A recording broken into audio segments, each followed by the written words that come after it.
সম্মানিত দর্শক, আমন্ত্রণ channel I round table powered by স্বপ্ন।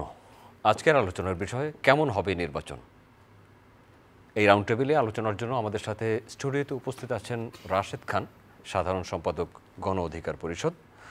আমাদের সাথে আরও আছেন নিজামুদ্দিন, এনসিপির যুগ্ম সদস্য সচিব। আপনাকে স্বাগত জানাচ্ছি। সম্মানিত দর্শক, আমাদের সাথে আরও উপস্থিত আছেন অধ্যাপক ডক্টর মোহাম্মদ নজরুল ইসলাম তামিজি, কবি, মানবাধিকার কর্মী, চেয়ারম্যান, জাতীয় মানবাধিকার সোসাইটি। আপনাকে স্বাগত জানাচ্ছি। সম্মানিত দর্শক, আমাদের সাথে আরও আছেন আমিনুর রহমান, ব্যবসায়ী এবং রাজনীতি বিশ্লেষক। আপনাদের চারজনকে শুভেচ্ছা জানাচ্ছি। আলোচনা হবে কেমন হবে নির্বাচন। রাশেদ খান, আপনি একটি রাজনৈতিক দলের সাধারণ সম্পাদক। নির্বাচন নিয়ে আপনাদের অনেক আন্দোলন।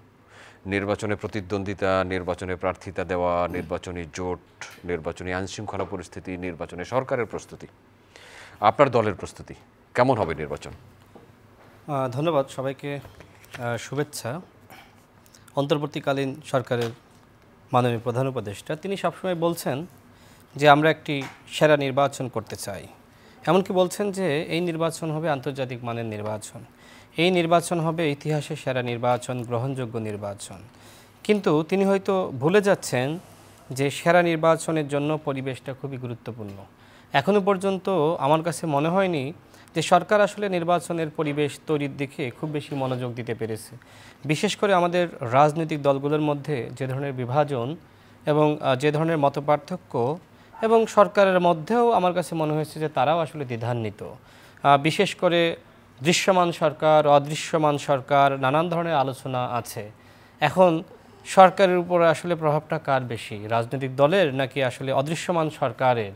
অদৃশ্যমান সরকার কি চায় আর দলগুলো কি চায়? অদৃশ্যমান সরকার বলতে আপনি কি বোঝান? আমার কাছে যেটি মনে হচ্ছে, অদৃশ্যমান সরকার বলতে যারা আসলে সেই আওয়ামী ফ্যাসিবাদ 16 বছর ধরে যাদেরকে বিভিন্ন দপ্তরে, সেক্টরে, বাহিনী, বিভিন্ন প্রশাসনে নিয়োগ দেওয়া হয়েছিল, তারা কিন্তু এই অন্তর্বর্তীকালীন সরকারের উপদেষ্টা পরিষদের যে চাওয়া সেটা আসলে তারা পূরণ করে না। কারণ তাদের অন্তরে আসলে শেখ হাসিনার প্রতি ভালোবাসা, মমত্ববোধ। দিল্লিতে বসে শেখ হাসিনা যে ধরনের নির্দেশনা দেয়, তারা আসলে সেই নির্দেশনার আলোকে কাজ করতে উদ্গ্রীব থাকে। যদিও গণঅভ্যুত্থানের পরে এদেশের জনগণের যে রাজপথের সক্রিয়তা, জনগণের সচেতনতা, এই কারণে তারা পারছে না, কিন্তু তারা কিন্তু ওত পেতে বসে আছে। আর উপদেষ্টা পরিষদের মধ্যে সবথেকে বড় সমস্যা হলো যে এই উপদেষ্টা পরিষদে কয়েকজন আসলে 1-11-র সাথে সরাসরি সম্পৃক্ত ছিল, তারা যুক্ত হয়েছে, এবং যারা 1-11-র মাস্টার মাইন্ড ছিল তাদের প্রতিনিধিরা এই উপদেষ্টা পরিষদে যুক্ত হয়েছে। আমরা লক্ষ্য করেছি যে নির্বাচনের রোডম্যাপ যাতে করে সরকার দেয়, এই জন্য দলগুলোকে বিভিন্ন সময় আন্দোলন করতে হয়েছে, বক্তব্য দিতে হয়েছে, কথা বলতে হয়েছে। প্রধান উপদেষ্টা নিজেও লন্ডনে গিয়ে সম্ভবত বলেছিলেন যে শুধুমাত্র একটি দল নির্বাচন চাই, এ ধরনের বক্তব্য তিনি দিয়েছেন। অর্থাৎ আমরা দেখেছি যে সরকার আসলে শুরুর দিকে একদমই নির্বাচনমুখী ছিল না। সরকার সবসময় বিচার এবং সংস্কারের ট্যাবলেট খাওয়ায় আমাদেরকে আসলে ঘুমন্ত রেখেছিল। কিন্তু এই ঘুমন্ত জাতি যখন জাগ্রত হয়ে দেখলো যে সংস্কারের নামে কিছু হয়নি, বরং আমাদের চোখে ধুলো দেওয়া হয়েছে, তখন কিন্তু এনসিপির মতন দল যারা সবসময় বলছিল যে গণহত্যার বিচারের আগে নির্বাচন নয়, একটা টার্ম তারা আসলে জাতিকে বেশ খাওয়াইতে পেরেছিল, গণহত্যার বিচারের আগে নির্বাচন নয়। তো যাই হোক, মানুষ বিভ্রান্ত হয়েছিল, যে কারণে অনেকে স্লোগান দিচ্ছিল ডক্টর মোহাম্মদ ইউনূসকে আমরা 5 বছর ক্ষমতায় দেখতে চাই। এখন পাগলও চায় না ডক্টর মোহাম্মদ ইউনূস ক্ষমতায় 5 বছর থাকুক। প্রত্যেক এখন বলছে, এমনকি প্রত্যেকটা রাজনৈতিক দল বলছে যত দ্রুত এই জুলাই জাতীয় ঐক্যমতের উপরে আমরা যে মতামত দিয়েছি, এই জুলাই জাতীয় ঐক্যমত কমিশন আমাদের যে মতামত নিয়েছে, জুলাই জাতীয় সনদ তৈরি করেছে, এই বিষয়টির ফয়সালা হোক, গণহত্যার বিচারের একটি দৃশ্যমান পদক্ষেপ সরকার জনগণের সামনে হাজির করুক, এবং পাশাপাশি ফেব্রুয়ারি মাসের মধ্যে নির্বাচন দিয়ে সরকার বিদায় নিক। নির্বাচন তো আমাদের এখন প্রত্যাশিত হয়ে গেছে। দেখেন, সংস্কারের সবথেকে গুরুত্বপূর্ণ উপাদান হলো নির্বাচন, কিন্তু সেই নির্বাচন আসলে আদৌ হবে কিনা, সরকার তো নির্বাচনের কথা বলছে। সরকার মুখে এক কথা বলছে, ভিতরে আরেক কাজ করছে। যে বললাম না যে উপদেষ্টা পরিষদের মধ্যে আওয়ামী পেত্তত্ব রয়েছে, উপদেষ্টা পরিষদের মধ্যে 1-11 দশর রয়েছে, সরকারের মধ্যে আপনার অদৃশ্যমান সরকার রয়েছে। তো সেই জায়গায় সরকার নির্বাচনের কথা বললেও মাঠে যেভাবে দলগুলোকে নামিয়ে দিয়েছে, বিশেষ করে জুলাই জাতীয় সনদ নিয়ে ঐক্যমত কমিশন যে ধরনের সুপারিশ দিয়েছে, আমি ঐক্যমত কমিশনকে বারবার বলেছিলাম এই কমিশনের প্রধান স্বয়ং মাননীয় প্রধান উপদেষ্টা। সুতরাং মাননীয় প্রধান উপদেষ্টা যে কমিশনের প্রধান, এই কমিশন শুধুমাত্র সুপারিশ করতে পারে না, বরং আমরা যতটুকু সিদ্ধান্তে এসেছি সেই সিদ্ধান্ত অবশ্যই আপনার ইমপ্লিমেন্টেশন করতে হবে। সিদ্ধান্ত মানে কি, আমরা মোটামুটি প্রত্যেকটা দল মিলে আমরা 80% ঐক্যমতে সিদ্ধান্তে এসেছিলাম, কিন্তু সেই 80% আমরা সিদ্ধান্তে আসলাম, সেটা কিন্তু সরকারের কাছে এই কমিশন দেয়নি। তারা নোট অফ ডিসেন্ট বাদ দিয়েছে, বাদ দিয়ে তারা বলেছে যে গণভোট আগেও হতে পারে, একই দিনে হতে পারে। কিন্তু ঐক্যমত কমিশনের প্রস্তাবনা আমাদের সামনে ছিল যে একই দিনে জাতীয় নির্বাচন, একই দিনে গণভোট। অর্থাৎ এই যে ঐক্যমত কমিশন একটি জগা, আমি শেষ করি 30 সেকেন্ডে শেষ করি, ঐক্যমত কমিশন একটি জগা খিচুড়ি পাকিয়েছে। এবং এখন আমাদের কি হয়েছে, এখন সরকারের পক্ষ থেকে প্রেস ব্রিফিং করে বলা হয়েছে আপনাদেরকে 7 দিন সময় দেওয়া হলো, 7 দিনের মধ্যে যদি ঐক্যমতে না আসতে পারেন আমরা সিদ্ধান্ত নেব। 9 মাসের আলোচনা আপনি কি করলেন? এই জায়গায় জনাব তারেক রহমান কিন্তু সন্দেহ পোষণ করেছে। দেখেন, সব থেকে বড় দলের নেতা যিনি আগামীতে হয়তো আল্লাহ চাইলে প্রধানমন্ত্রী হবেন, তিনি বলেছেন জনগণের মনে এখন প্রশ্ন আদৌ কি নির্বাচন হবে। আমার মনে প্রশ্ন, আমার মনে আপনার মনে একই প্রশ্ন। নিজামুদ্দিন, আপনার মনেও কি একই প্রশ্ন? ধন্যবাদ আপনাকে। নির্বাচন কেমন হবে এই প্রশ্নটাতে আসতে চাই। আসলে নির্বাচন কেমন হবে এটা ডিপেন্ড করতেছে অন্তর্বর্তী সরকারের সদিচ্ছার উপরে এবং নির্বাচন কমিশনের নিরপেক্ষতা এবং তাদের সদিচ্ছার উপরে। আমরা দেখেছি ইতিপূর্বে নির্বাচন কমিশন যে সকল উদ্যোগ গ্রহণ করেছে, তাদের কর্মকাণ্ড যেভাবে পরিচালিত করেছে, এটাকে কেন্দ্র করে আমাদের উপরে যথেষ্ট সন্দিহান এবং সংশয় হওয়ার যথেষ্ট কারণ রয়েছে। নির্বাচন যথেষ্ট নিরপেক্ষ, অংশগ্রহণমূলক, অবাধ এবং নিরপেক্ষ হবে কিনা। কারণ আপনারা দেখেছেন কিছুদিন আগে নির্বাচন কমিশন বলেছিল যে সিসিটিভি ক্যামেরা এবং বডি অন ক্যামেরা তারা এটা থাকবে না। এটার জন্য কিন্তু আন্দোলন করা লাগছে, প্রতিবাদ করা লাগছে এবং এটার জন্য অনেক লেখালেখি করা লাগছে, টকশোতে কথা বলা লাগছে। অনেক রিপারকেশনের পরে কিন্তু নির্বাচন কমিশন এগ্রি করেছে যে সিসিটিভি ক্যামেরা এবং হচ্ছে পুলিশের যে বডি অন ক্যামেরা সেটা নির্বাচনের নির্বাচনে থাকতে হবে। এর পরবর্তীতে আপনারা দেখেছেন এনসিপিকে শাপলা প্রতীক বরাদ্দ দেওয়াকে নিয়ে নির্বাচন কমিশন যেভাবে একটা নাটকীয়তা দেখিয়েছে, যেভাবে জাতিকে বুজুং বাজুং দেখিয়েছে। নির্বাচন সচিব যেখানে বলেছিল যে এনসিপিকে শাপলা প্রতীক কেন দেয়া হবে না, এই বিষয়টা একমাত্র নির্বাচন কমিশনই জানে। আবার নির্বাচন কমিশন বলেছে এনসিপিকে কেন শাপলা প্রতীক দেওয়া হবে না, এই বিষয়টাতে তারা কোনো ব্যাখ্যা দিতে চায় না। তার মানে এখানে সুস্পষ্ট কোনো আইনি বাধ্যবাধকতা কিংবা আইনি জটিলতা না থাকার পরেও একটা লম্বা সময় আমাদেরকে বুজং বাজং বুঝিয়ে একটা কৃত্রিম জটিলতা তৈরি করে শেষমেশ আমাদেরকে শাপলা প্রতীক জিনিসটা একটু বলবেন।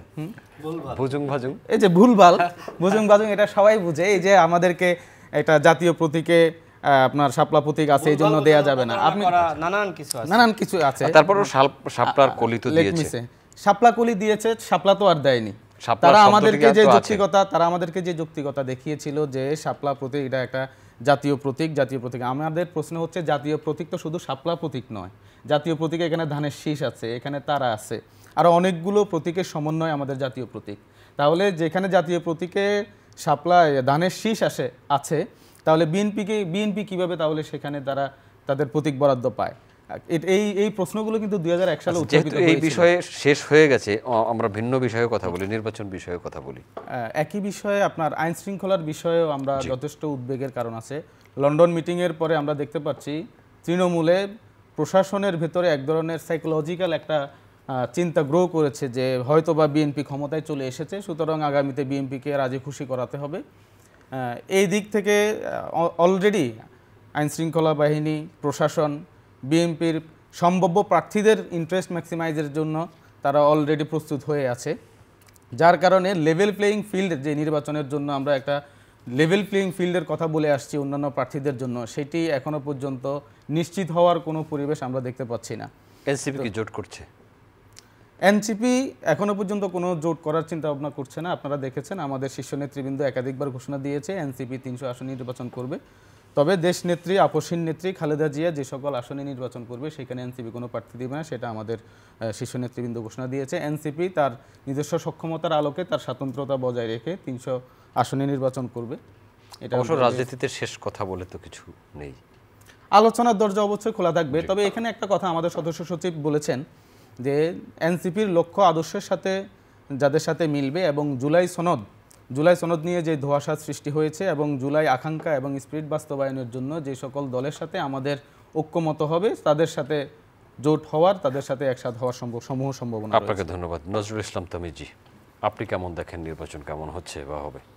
আসলে কেমন হবে নির্বাচন, এটা এখন সারা বাংলাদেশের মানুষের মনের ভাবনাই এটা যে নির্বাচনটা কেমন হবে জি। বা আদৌ নির্বাচনটা হচ্ছে কিনা। কেন এই কথা বলছেন? হ্যাঁ, এই কথাটাও আছে, আমি বলতেছি। তো বিষয়টা হচ্ছে কি যে আমাদের জাতীয় ঐক্যমত্য কমিশন যে গণভোটের রিকমেন্ডেশন করেছে এবং বলেছে গণভোটটা হবে জাতীয় নির্বাচন আগে পরে বা আগে হবে বা পরে হবে, কিন্তু আসলে তো নির্বাচনের যারা রাজনৈতিক দল যারা ঐক্যমত্য কমিশন যারা ছিল ওদের প্রত্যাশা ছিল যদি গণভোট হয় সেটা হবে নির্বাচন একই দিনে, জি একই দিনে হবে। আর একটা বিষয় হচ্ছে যে আমাদের জাতীয় ঐক্যমত্য কমিশনের থাকার কথা ছিল পরামর্শকের ভূমিকায়, কিন্তু তারা চলে গেছে নির্ধারকের ভূমিকায়। আমি একটু যদি তাত্ত্বিকভাবে বলি জি জি যে তারা ছিল পরামর্শকের ভূমিকায় তারা থাকার কথা ছিল, কিন্তু তারা চলে গেছে নির্ধারকের ভূমিকায়। এটা একটা প্রবলেম। আর একটা হচ্ছে আমাদের রাজনৈতিক দলগুলো নোট অফ ডিসেন্ট দিয়েছে, এগুলোকে তারা কখনোই জনগণের যে প্রতিফলন, জনগণ চিন্তার যে প্রতিফলন, বিশেষ করে সাধারণ জনগণের, আমাদের যে রুট পিপল প্রান্তিক লেভেলের জনগণের, এটা কিন্তু আমাদের ঐক্যমত্য কমিশন করে নাই। যে কথাটা নিজাম ভাই বলেছে বা যে রাশেদ ভাই বলেছে যে আসলে নির্বাচন বলতে আমরা কী বুঝি, নির্বাচন বলতেই বুঝি সুষ্ঠু নির্বাচন। তো সুষ্ঠু নির্বাচন হইতে হলে কী করতে হবে, আমার লেভেল প্লেয়িং ফিল্ড আছে কি না নাম্বার 1 নিশ্চিত করতে হবে। নাম্বার 2 আমার আইন শৃঙ্খলা পরিস্থিতি নির্বাচনের উপযোগী কিনা। আমরা কি এখনও আইন এবং সুশাসন নিশ্চিত করতে পেরেছি? এখনও কি আমরা মব জাস্টিস বন্ধ করতে পেরেছি? আমি দায়িত্ব নিয়ে বলছি একজন মানবাধিকার কর্মী হিসেবে এবং বাংলাদেশের একজন নাগরিক হিসেবে, এই রাষ্ট্রের একজন নাগরিক হিসেবে বলছি যে এটা করার দায়িত্ব কার? যে কথাটা বারবারই উঠে আসছে, আসলে আমাদের রাষ্ট্রযন্ত্রের ভিতরে এখনও সে আগের পেশিবাদ রয়ে গেছে।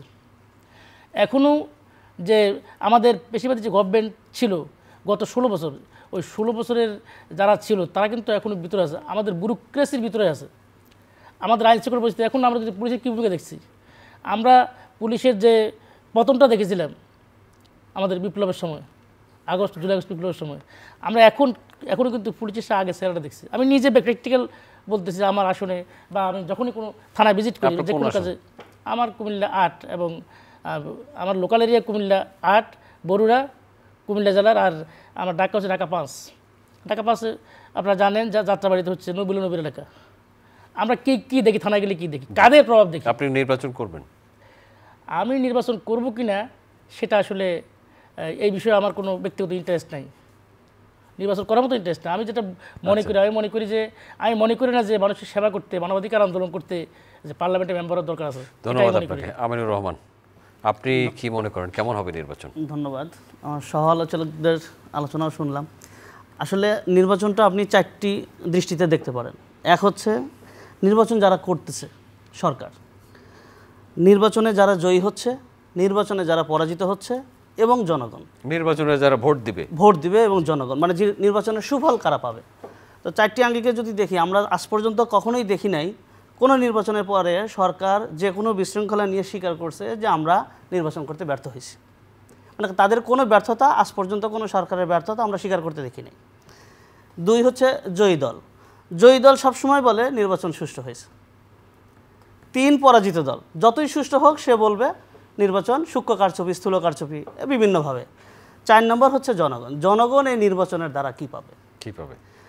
জনগণ এর মধ্যে যেটা প্রথম থেকে, যেটা এই জুলাই আন্দোলনের পর থেকে আমরা যেটা দেখতেছি, সংস্কার। আসলে সংস্কার বলতে কী বুঝি আমরা? আমি এতদিন যাদের আলোচনা শুনছি, সংস্কারের আমি তেমন কিছু দেখি নাই। কারণ রাষ্ট্র সংস্কারের কথা তারা যেটা বলে, সংস্কার মানে যেটা আমরা বুঝি সেটা হচ্ছে মেরামত। রাষ্ট্র কি কোথাও ভেঙে গেছে? রাষ্ট্র মেরামত করতে হবে। যারা রাষ্ট্রের গুরুত্বপূর্ণ চেয়ারগুলোতে বসে আছে তাদের তো মন মানসিকতা পরিবর্তন দরকার, সংস্কার দরকার। তারা ভালো কিছু করতে চায়, এইটা অন্তত দেখানো দরকার। কিন্তু আপনি দেখেন, এখন যদি বিচার বিভাগে দেখেন, বিচার বিভাগের বিচারকরা কি স্বাধীনভাবে কাজ করতে পারতেছে? অনেক আওয়ামী লীগের লোক আছে যারা সরাসরি কোনো অপরাধের সাথে জড়িত না, কিন্তু তারা জেলে। যারা এখন তারা আবার বের হচ্ছে এখন, কারণ অনেকেই বলতেছে জামাতের সাথে তাদের একটা টেবিল আন্ডারস্ট্যান্ডিং হয়ে গেছে, জামাত তাদেরকে বের করে নিচ্ছে। এই যে জগাখিচুড়ি অবস্থা, দিন শেষে এই নির্বাচন দিয়ে জনগণ তো সেই যে লাউ সেই কদু। আচ্ছা, আমরা ভুক্তভোগীরা সেখানেই আছি। নির্বাচন দিয়ে কোনো আহামরি মানে সম্ভাবনাময় কিছু দেখতেছি না আমরা। আপনাকে ধন্যবাদ। রাশেদ খান, যেই লাউ সেই কদু, কদুরই আরেক নাম লাউ মনে হয় না? ঠিক আছে, আমরা আসলে আলোচনা সমালোচনা করি, তবে যেটি বলতে হয় যে পরিবর্তন তো কিছু না কিছু হয়েছে, কিন্তু কাঙ্ক্ষিত পরিবর্তন হয়নি। যেটা আসলে আমাদের প্রত্যাশা ছিল, যে কারণে আক্ষেপের জায়গাটা, সমালোচনার জায়গাটা, যে ডক্টর মোহাম্মদ ইউনূসের মতন ব্যক্তি যিনি আসলে দায়িত্ব গ্রহণ করলেন এবং তিনি ব্যর্থ হলেন, এটা আসলে ইতিহাসে লেখা থাকবে। আমার কাছে মনে হয় যে তিনি এই দায়িত্ব না নিলেও তিনি ইতিহাসে তার নামটি বেশ স্বর্ণাক্ষরেই লেখা থাকতো। কিন্তু এই দায়িত্ব নেওয়ার পরে তিনি অনেকটা আসলে ব্যর্থতার পরিচয় দেওয়ার কারণে তার নামটি আসলে আক্ষেপের সাথেই লেখা থাকবে, যে ডক্টর মোহাম্মদ ইউনূসের মতন ব্যক্তি যিনি আসলে নোবেল জয়ী, আন্তর্জাতিকভাবে গ্রহণযোগ্য, ডক্টর তিনি পারলেন না। ইউনূস কি একাই সব করছেন? তাকেই কেন? তিনি একা সব করছেন না, বাট তিনি সিলেকশন করেছেন এই টিমটা। এই টিমের অধিকাংশ এনজিও ব্যক্তিত্ব, বৃদ্ধ আমলা, শিক্ষক, তাদেরকে তিনি সিলেক্ট করেছেন। তিনি প্রধান নেতা। যে প্রধান নেতা সিলেকশনে ভুল করেন, দায়ভার তাকে নিতে হবে। আপনি সারা জীবন ধরে কি করলেন? শেখ হাসিনাকে বললেন যে আপার কোনো দোষ নাই, সমস্ত চুরি করে আপার আশপাশের লোকজন। ঠিক এখন কি বলবেন যে ইউনূস ভাইয়ের কোনো দোষ নাই, সমস্ত খারাপ এই উপদেষ্টা পরিষদের আসিফ নজরুল, এই আদিলুর রহমান, এই সৈয়দা রিজওয়ানা। তা আপনি এখানে কেন আছেন? ছেড়ে দেন। আমরা তো শুনেছিলাম যে পদত্যাগ করবেন, পদত্যাগ করলেও তার সম্মানটা থাকতো, কিন্তু তার উপর যে আস্থা বিশ্বাস আমরা রেখেছিলাম। উপদেষ্টাদের কাছে তো রাজনৈতিক দলের নেতারা, ছাত্র নেতারা, যারা জুলাই আন্দোলনের নেতৃত্ব ছিল, তারাও যাচ্ছেন এবং তারাও তো তাদের কাজ করে আমি তো নিচ্ছেন। সেটাই বললাম যে ব্যর্থ তো ছাত্র নেতৃবৃন্দ হয়েছে, নাহিদ ইসলাম ব্যর্থ হয়েছেন, ব্যর্থ হয়ে তো পদত্যাগ করেছেন, তাই না? তিনি থাকলে আমার কাছে মনে হয় যে হয়তো, যেহেতু তিনি গণঅভ্যুত্থানের, তিনি তো রাজনৈতিক দল গঠনের আমি জন্য সেটাই বলছি পদত্যাগ যে করেছেন এই বলছেন। ক্ষেত্রে আসলে নাহিদ ইসলামের বড় একটি ভুল ছিল, যেহেতু গণঅভ্যুত্থানে তিনি নেতা ছিলেন, সংস্কার, বিচার আর সুষ্ঠু নির্বাচনের প্রক্রিয়াটা শেষ করে যদি তিনি কোনো দলে যুক্ত হতেন বা দল গঠন করতেন, ওই দল আরও সফল হইতো। এখন তাকে ব্যর্থতার গ্লানি বয়ে নিয়ে বেড়াতে হচ্ছে। কেন? তিনি তো ক্ষমতা ছেড়ে দিয়েছেন, ক্ষমতা ছেড়ে দিয়েছেন, মিডিয়ার সংস্কার তো করেন নাই। 6 মাস ছিলেন, মিডিয়ার সংস্কার করেন নাই, এরপরে তথ্য প্রযুক্তি মন্ত্রণালয়ের কোনো সংস্কার করেন নাই। অর্থাৎ তিনি আমাদের কাছে রোল মডেল হতেন। যেমন আমি আমার নিজ জেলা ঝিনাইদহ 2 আসনে আমি সেখানকার প্রার্থী। আমি বলি যে আমি যদি এখান থেকে নির্বাচিত হই, এই ঝিনাইদহ 2 আসন হবে বাংলাদেশের মধ্যে রোল মডেল। অর্থাৎ এই আসনকে দেখে বাকিরা পরিবর্তন হবে, যে আমার এলাকাতেও এই ধরনের উন্নয়ন দরকার, দুর্নীতি থাকবে না, মাদক থাকবে না, ঘুষ থাকবে না। ঠিক নাহিদ ইসলাম তিনি যেখানে দায়িত্ব নিয়েছিলেন, তিনি যদি তার ওই মিনিস্ট্রি যদি তিনি পরিবর্তন করতেন, সংস্কার করতেন, বাকি উপদেষ্টারা তাকে দেখে বাধ্য হতো। কারণ তিনি গণ অভ্যুত্থানের পোস্টার বয়, মুখপাত্র।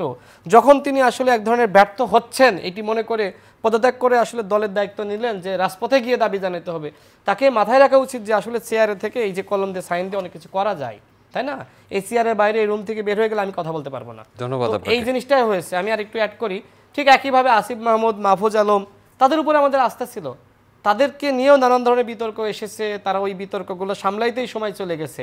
অর্থাৎ উপদেষ্টা পদে বসে কোনো একজন সফল উপদেষ্টা নাম আপনি বলবেন না। স্বয়ং প্রধান উপদেষ্টা ব্যর্থ হয়েছেন, আত্মীয় স্বজনকে নিয়োগ দিয়েছেন, নিজের ব্যাংকের ম্যানেজারকে তিনি স্বাস্থ্য উপদেষ্টা বানিয়েছেন। এদেশের সবথেকে বড় সমস্যা স্বাস্থ্য এবং চিকিৎসা, এই দুইটা জায়গায় প্রধান উপদেষ্টা পুরোপুরি ব্যর্থ হয়েছে। উপদেষ্টাদের কাছ থেকে গণ অধিকার পরিষদের সদস্যরাও সুবিধা নিয়েছেন বা তাদের কাছ থেকে কাজ বাগিয়ে নিয়েছেন, এমন কথা আছে? এগুলো সব ভুয়া কথা, মিথ্যা কথা। কোনো একজন উপদেষ্টা প্রমাণ যদি করতে পারে রাশেদ খান কারো কাছ থেকে একটা কাজ নিয়েছে, আমি রাশেদ খানকে বলিনি তো।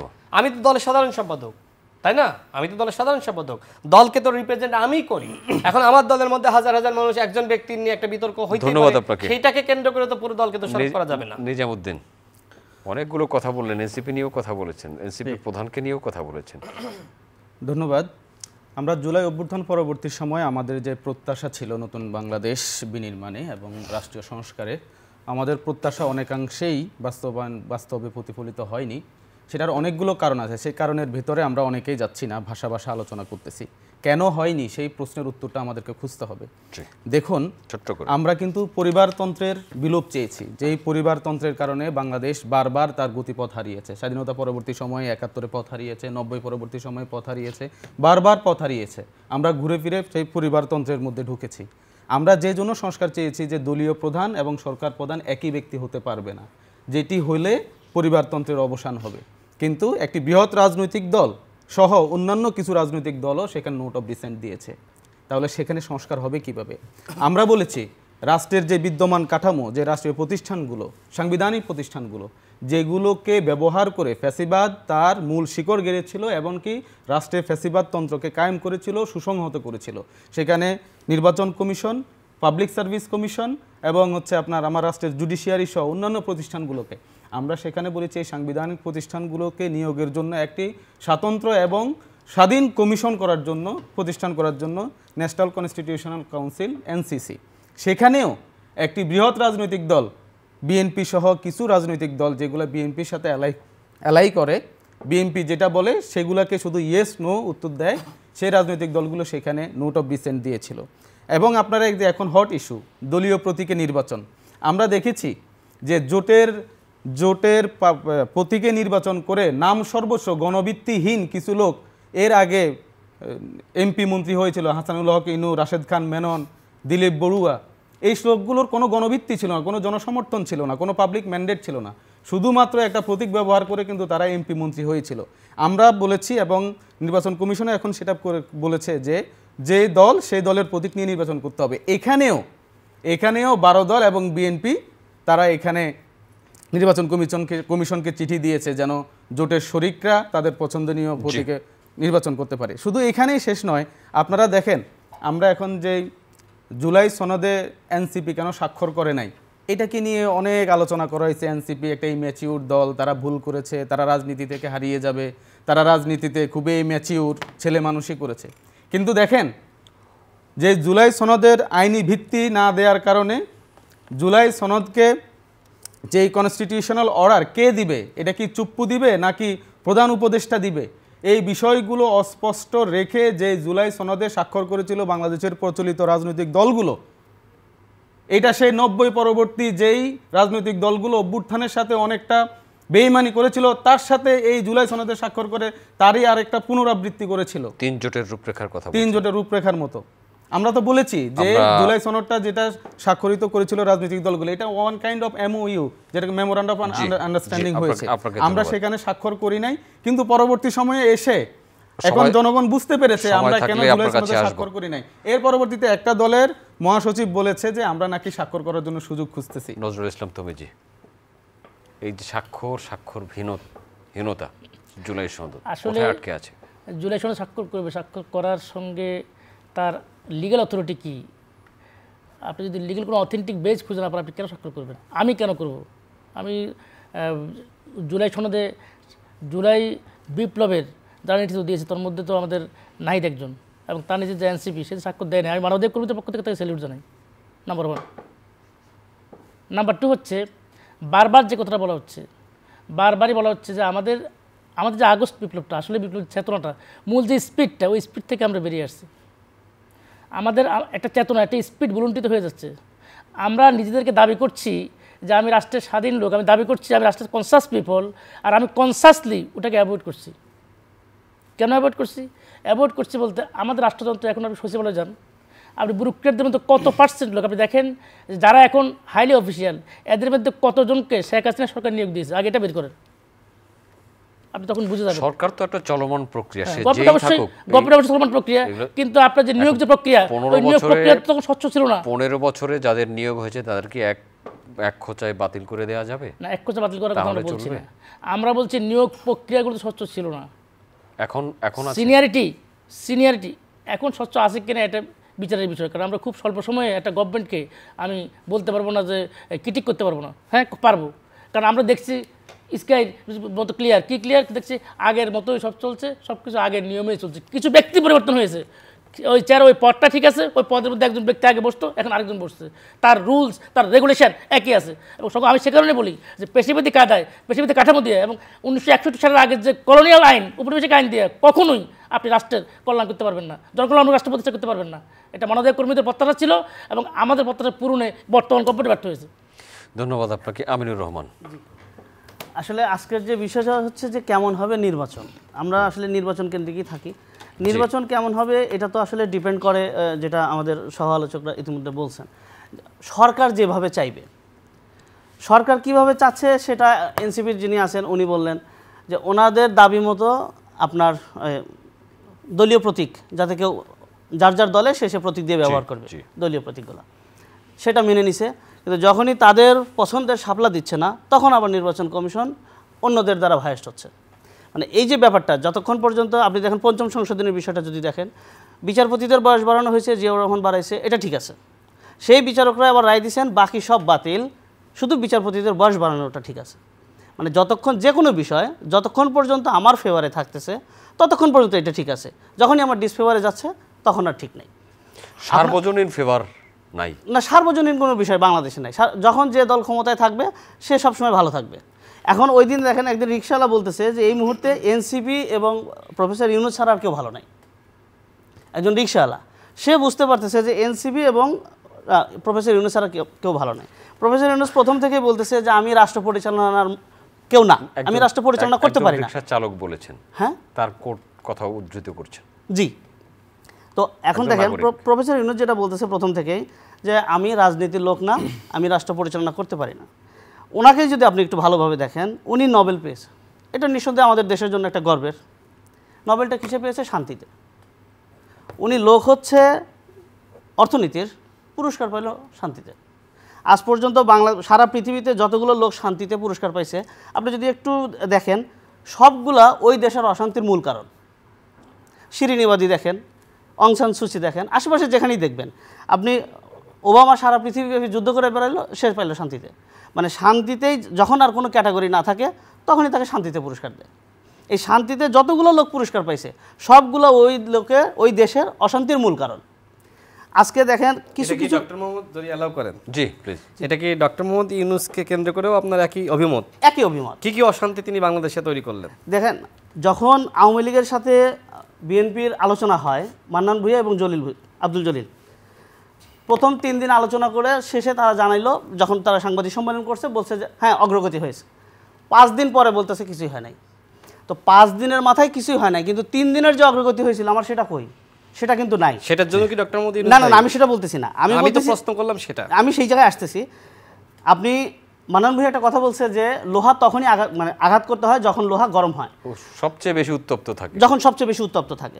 দেশে যে সময় হাতে কম। জি, জুলাই গণ অভ্যুত্থানে যে বিষয়গুলো হয়েছে সেই বিষয়ের সাথে সাথে যে সংস্কারগুলো প্রয়োজন ছিল, আজকে গণভোট বিভিন্ন ইস্যুতে নিয়ে অনেকেই দাবি করতেছে। এখন তো গণভোট একটা সবচেয়ে বড় বিষয় দাবিদার, যেটা গণভোটের, যে জামাত রাজনীতি করতে পারবে কিনা। সবাই বলতেছে, জামাতের লোকজন বলতেছে যে বিএনপিকে দেখছেন, আওয়ামী লীগকে দেখছেন, জাতীয় পার্টিকে দেখছেন, আমাদেরকে একবার দেখেন। তাদেরকেও তো আমরা 71-এ দেখছি।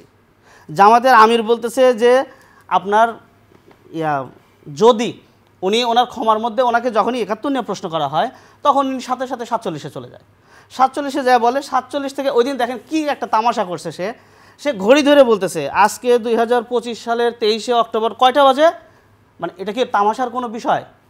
মা বোনদের ইজ্জত যেখানে চলে গেছে সেখানে সে বলতেছে যদি আপনাদের মনে কষ্ট লাগে, আপনার মা বোনের ইজ্জত গেছে, ওনারা যা পাকিস্তানি বাহিনীতে দিয়ে আসছে, এটা থেকে যদি আপনার মনে কষ্ট লাগে, মানে সন্দেহ আছে। যদি প্রশ্নটা তো সন্দেহের ভিত্তিতে আসে, তাই না? যদি শব্দটা আত্মপক্ষ সমর্থনের সুযোগ দিবেন না, না আত্মপক্ষ সমর্থন আপনি তো যখন আপনাকে এই যে ভাই যেটা বললো যে আপনি কি এটার জন্য কি ডক্টর ইউনূস দায়ী? ডক্টর ইউনূস আপনার যখন এই যে 8ই আগস্টে যখন সরকার গঠন হইলো, সরকার গঠন হওয়ার যে তপ্ত পরিস্থিতি ছিল, আজকে দেখেন আমার সহ আলোচক নিজেই বলছেন যে আজকে ডক্টর মোহাম্মদ ইউনূস সব জায়গায় ব্যর্থ হয়েছে, তাই না? অথচ আপনি যদি একটা জিনিস খেয়াল করেন, বাংলাদেশে আজ পর্যন্ত যতগুলো সরকার প্রধান আসছে, আপনার তত্ত্বাবধায়ক বলেন, ইন্টারিম বলেন অথবা নির্বাচিত, যে কোনোভাবে যদি ইন্টারন্যাশনাল আপনার তার ক্যারিয়ার প্রোফাইল দেখেন, সবচাইতে ভারী প্রোফাইল, আচ্ছা শেষ হচ্ছে 1 মিনিট, সবচাইতে ভারী প্রোফাইল প্রফেসর ইউনূসের। আমরা জানি সেই গরম মুহূর্তে সে কিন্তু সেই লোহায় আঘাত করে নাই। জি রাশেদ খান, 1 মিনিট সময় পাবো। কেমন হবে নির্বাচন? আমার কাছে মনে হয় যে নির্বাচন যদি জনগণ, রাজনৈতিক দল, আইন শৃঙ্খলা বাহিনী, সরকারের কর্মকর্তারা সবাই মিলে, এমনকি গণমাধ্যম, সাংবাদিকরা সবাই যদি আসলে নির্বাচন কমিশনকে সহযোগিতা করে, ভালো নির্বাচন হবে। যেহেতু নির্বাচনে অংশ নিবে মূলত জনগণ এবং রাজনৈতিক দল, যেহেতু এইখানে আসলে দলগুলোর ভূমিকা বেশি থাকে, দলগুলো যদি আন্তরিক থাকে ভালো নির্বাচন হবে। তবে ডক্টর মোহাম্মদ ইউনূস আসলে 15 মাসে সেই ফিটনেস এখনো পর্যন্ত তৈরি করতে পারে নাই। সামনে মাত্র 3 মাস সময় আছে। 3 মাসে যদি আসলে দলগুলোর সাথে মোটামুটি একটা আন্ডারস্ট্যান্ডিংয়ে আসতে পারে, বিশেষ করে গণভোট নিয়ে সরকারের যে ধরনের দ্বিচারিতা, হ্যাঁ ঐক্যমত কমিশনের দ্বিচারিতা, আমার কাছে মনে হয় যে সরকার মূলত সরকারের মধ্যে একটি মহল রয়েছে নির্বাচন চায় না, নির্বাচনকে বানচাল করে 1-11 তৈরি করতে চায়, 1-11-এর মাধ্যমে হাসিনাকে ফিরিয়ে আনতে চায়, তারপরে আবার হাসিনাকে ক্ষমতায় তারা বসাতে চায়। ধন্যবাদ আপনাকে। মহল এরকম চিন্তা করছে। 1 মিনিট সময় পাবো। কেমন হবে নির্বাচন? কেমন হবে নির্বাচন এই বিষয়ে বিস্তর আলোচনা হয়েছে। আমি শুধু ভাইয়ের একটা কথার একটু ডিবাঙ্ক করতে চাই। উনি বলেছেন যে এনসিপি এবং ডক্টর মোহাম্মদ ইউনূস সুখে ভালো আছেন। তা আমি এটার তীব্র বিরোধিতা করতেছি। দেখুন, আপনার এই সরকার ক্ষমতা গ্রহণ করার পরপরই এনসিপি যতগুলো বিষয়ে দাবি জানিয়ে আসছিল, এনসিপি শুরুতে জুলাই ঘোষণাপত্র চেয়েছিল। আপনারা দেখেছেন জুলাই ঘোষণাপত্র কিন্তু প্রপার ওয়েতে দেওয়া হয় নাই। অনেক নাটকীয়তার পরে যদি কিন্তু তবে সংমিশ্রণে একটা সনদও চেয়েছিল, যদি কিন্তু তবে মিশ্রণে একটা রচনা টাইপ একটা জুলাই ঘোষণাপত্র ঘোষণা করা হয়েছিল এবং সেখানে জুলাই যোদ্ধাদেরকেও জুলাইয়ের অন্যতম নায়কদেরকেও ইনভাইট করা হয় নাই। আমরা এনসিপি এই ফ্যাসিবাদের অন্যতম দোসর শাহাবুদ্দিন চুপ্পু রাষ্ট্রপতি তার অপসারণ চেয়েছি, সেটাও কিন্তু একটি বৃহৎ রাজনৈতিক দলের দ্বিমতের কারণে সেটাও কিন্তু অন্তর্বর্তী সরকার কোনো ধরনের উদ্যোগ গ্রহণ করে নাই। আমরা জুলাই সনদের আইনি ভিত্তি চেয়েছি, সেটা এখনও পর্যন্ত কিছু কিছু রাজনৈতিক দলের ভিন্নমতের কারণে ঝুলে আছে। আমরা জাতীয় পার্টি ইস্যুতে তাদের নিষিদ্ধের দাবিতে বারবার বলে আসছি, তাদেরকে একটা পক্ষ পরিকল্পিতভাবে তাদের মাধ্যমে আওয়ামী লীগকে পুনর্বাসন করার জন্য এক্সট্রা ফেভার দিয়েছে এবং আমরা রেফারেন্ডামের কথা বলেছি, সেটাও এখনো ঝুলে আছে। তাহলে এনসিপির কোন দাবিটা এই অন্তর্বর্তী সরকার তাদেরকে এক্সট্রা ফেভার দেওয়া হচ্ছে, এনসিপিকে কিংস পার্টির তকমা দেওয়া হচ্ছে, অথচ এনসিপি সবসময় ক্ষমতাকে ডিল করছে, ক্ষমতাকে চ্যালেঞ্জ করছে এবং এনসিপি সামনের দিনেও ক্ষমতাকে চ্যালেঞ্জ করে জনতার কাতারে থাকবেন। ধন্যবাদ। আসলে আমরা বাংলাদেশের সাধারণ নাগরিক এবং একজন মানবাধিকার কর্মী হিসেবে, একজন কলম সৈনিক হিসেবে, একজন কবি হিসেবে, ঢাকা বিশ্ববিদ্যালয়ের সমাজবিজ্ঞানের গবেষক হিসেবে আমি যদি বলি, আমরা দেখতে চাই একটা অবাধ, সুষ্ঠু এবং নিরপেক্ষ নির্বাচন। যেই নির্বাচনের রেজাল্টটা আমরা দেখতে চাই জুলাই চেতনা ক্লিয়ার করি। যেই নির্বাচনটা জুলাই চেতনা, খুব বেশি সময় আপনি পাবেন না। নির্বাচনটা অবাধ, সুষ্ঠু, নিরপেক্ষ তখনই হবে যখন আমাদের যে এখন বর্তমান রাজনৈতিক বিভাজন দূরীভূত হবে। আপনাকে ধন্যবাদ। আমিনুর রহমান। জি, যে কোনো কাজের ক্ষেত্রে, জি একদম ছোট করে বলবো, যে কোনো কাজের ক্ষেত্রে সর্বপ্রথম দরকার হচ্ছে সেই কাজ নিয়ে আপনাকে একটা প্ল্যান করা, আপনার ইচ্ছা পোষণ করা। ইচ্ছা পোষণ করার পর তার সেই অনুযায়ী আপনি কাজ করবেন, তারপরে হচ্ছে ফলাফল। নির্বাচন আপনি সুষ্ঠু করতে চান, এটা আপনাকে আগে মনে মনে চাইতে হবে, তারপরে সেই অনুযায়ী কাজ করতে হবে, তারপরে হচ্ছে আপনি পাবেন ফলাফল। এই প্রসঙ্গে একটা ছোট্ট বিষয় আমি যোগ করতেই চাচ্ছি, সেটা হচ্ছে আমরা ছোটোবেলায় গ্রামে দেখছি, গ্রামের কিছু প্রধান থাকে যারা ইচ্ছে করে দুই পক্ষের মধ্যে দ্বন্দ্ব বজায় রাখে। এতে কি হয়, ওনাদের ওই দুই পক্ষের কাছে একটা মূল্য থাকে। না, একটু শেষ করবো, আমি এটা যোগ করতেই হবে। দুই পক্ষের কাছে মূল্য থাকে, তো দুই পক্ষের কাছে মূল্যের জন্য উনি ইচ্ছাকৃতভাবে এই সমস্যাগুলো মিটায় না। আমাদের দেশের যারা যখন সরকার প্রধান হয়েছে, তারা জনগণকে সব সময় এই গাধা গরু ছাগল বানায় রাখতে চায়, যার কারণে যাতে আমরা ভালো বুঝতে শিখলেই। সম্মানিত দর্শক, এতক্ষণ আমাদের সাথে থাকার জন্য কৃতজ্ঞতা। আগামী অনুষ্ঠান দেখার আমন্ত্রণ রইল, দেখা হতে পারে সেই অনুষ্ঠানে। ভালো থাকবেন সবাই, আপনাদের সবার জন্য অনেক অনেক শুভকামনা।